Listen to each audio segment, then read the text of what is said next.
যুক্তরাষ্ট্রে গিয়ে সরকারি সহায়তার প্রয়োজন পড়তে পারে এমন দেশগুলোর জন্য অভিবাসন ভিসা স্থগিত করতে যাচ্ছে যুক্তরাষ্ট্র। এই তালিকায় রাশিয়া, আফগানিস্তান, ব্রাজিল, বাংলাদেশ সহ ৭৫টি দেশ রয়েছে।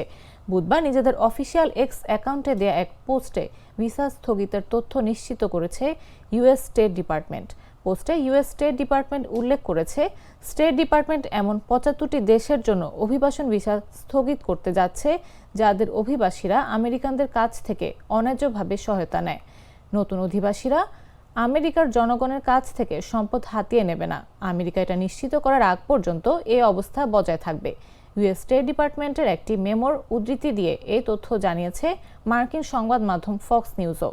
তারা তাদের এক প্রতিবেদনে জানিয়েছে, সোমালিয়া, রাশিয়া, পাকিস্তান, বাংলাদেশ সহ ৭৫টি দেশের জন্য ভিসা প্রক্রিয়া স্থগিত করতে যাচ্ছে ইউএস স্টেট ডিপার্টমেন্ট। এটি কার্যকর হবে ২১ জানুয়ারি থেকে এবং অভিবাসী ভিসা প্রক্রিয়ার পুনর্যাচাই শেষে এটি আবার চালু হবে।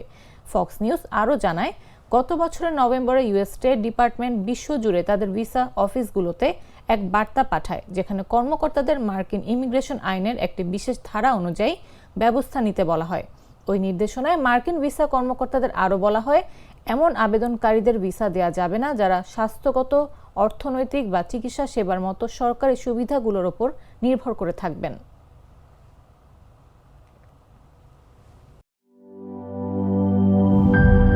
দুধার চকলেটে একাকার হয়ে ওঠা প্রাণ লেয়ার সম্পর্কের মিষ্টি ম্যাজিক।